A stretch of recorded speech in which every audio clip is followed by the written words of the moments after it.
நாங்க ஒரு வண்டி வாங்கி 1.5 வருஷத்துக்கு மேல ஆகுது. அதை ஏதோ திருப்பதிக்கு எடுத்துட்டு போனா அது இப்ப என்னமோ இப்பதான் வாங்குறோன்றாங்க. என்ன அப்படின்னு ஒரு வண்டி வாங்குற தகுதி கூட கேப்டன் குடும்பத்துக்கு இல்லையா? திமுகவில் கூட்டணி வச்சுக்கிட்ட பிரேமலதா விஜயகாந்த் அங்கே பெருசாக பெட்டி வாங்கிட்டாரு. அதனால தான் இப்போ கோடி ரூபாய் போட்டு புதிய கார் கூட வாங்கிட்டாரு அப்படின்னு சோசியல் மீடியாவில் வைரலான நிலையில் இப்போ பிரேமலதா விஜயகாந்த் பத்திரிகையாளர் சந்திப்பில் சொல்லியிருக்காங்க.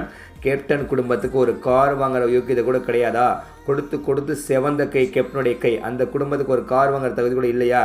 ஏன் இப்படிலாம் பேசுகிறீங்க? நாங்கள் யார்கிட்டையும் எதையும் வாங்கலை. இது நாங்கள் 1.5 வருஷத்துக்கு முன்னாடியே வாங்கின கார். இப்போ திருப்பதிக்கு போகிறதுக்காக நான் கிளம்பின போது எடுத்த போட்டோ அப்படின்னு பத்திரிகையாளர் சந்திப்பில் கொந்தளிச்சிருக்காங்க. என்னவோ எப்படியே போங்க. ஆனால் திமுகவை எதிர்த்துட்டு இருந்துட்டு இப்போ திமுகவோட கூட்டணி வச்சதுக்கு காரணம் என்ன? பெட்டி வாங்கின கதை தானே. பெட்டி வாங்கின கதை மட்டும் இல்லாமல் ராஜ்யசபா சீட்டையும் சேர்த்து வாங்கியிருக்காங்க. இதோ அவங்க பத்திரிகையாளர் சந்திப்பில் சொன்னது நீங்களே கேளுங்க. கொடுத்து கொடுத்து சிவந்த கரத்துக்கு சொந்தக்காரர் கேப்டன்.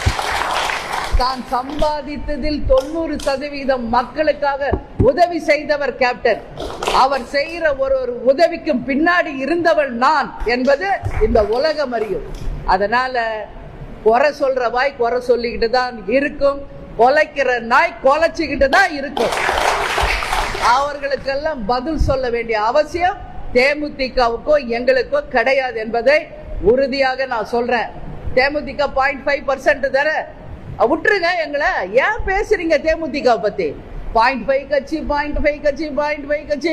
இவங்களுக்கு எதுக்கு ராஜ்யசபா கொடுத்தாங்க? இவங்களுக்கு எதுக்கு எம்எல்ஏ சீட் இவ்வளவு கொடுக்குறாங்க? உங்களுக்கு தெரியுமா எவ்வளவு சீட் கொடுத்தது? யாருக்காவது தெரியுமா? ஒவ்வொரு விவாதத்திலும் ஒவ்வொரு யூடியூப்ல ஏன் அதை பத்தி விவாதிக்கிறீங்க?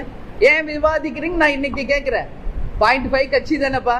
ஆமா 0.5 தான், விட்டுருங்க எங்களேன்ற. நான் ஏன் விவாதத்துக்கு கொண்டு வரீங்க நான் கேட்கிறேன். ஒரு கார் வாங்குற தகுதி ஒரு கேப்டன் குடும்பத்துக்கு இல்லையா? கொடுத்து கொடுத்து சிவந்த கரத்துக்கு சொந்தக்காரர் கேப்டன். தான் சம்பாதித்ததில் 90% மக்களுக்காக உதவி செய்தவர் கேப்டன்.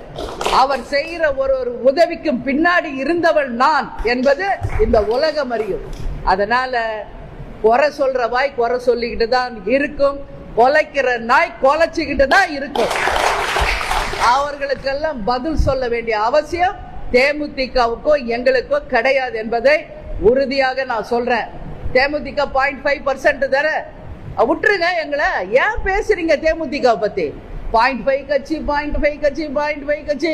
இவங்களுக்கு எதுக்கு ராஜ்யசபா கொடுத்தாங்க? இவங்களுக்கு எதுக்கு எம்எல்ஏ சீட் இவ்வளவு கொடுக்குறாங்க? உங்களுக்கு தெரியுமா எவ்வளவு சீட் கொடுத்தது? யாருக்காவது தெரியுமா? ஒவ்வொரு விவாதத்திலும் ஒவ்வொரு யூடியூப்ல ஏன் அதை பத்தி விவாதிக்கிறீங்க? ஏன் விவாதிக்கிறீங்க நான் இன்னைக்கு கேட்கிறேன்.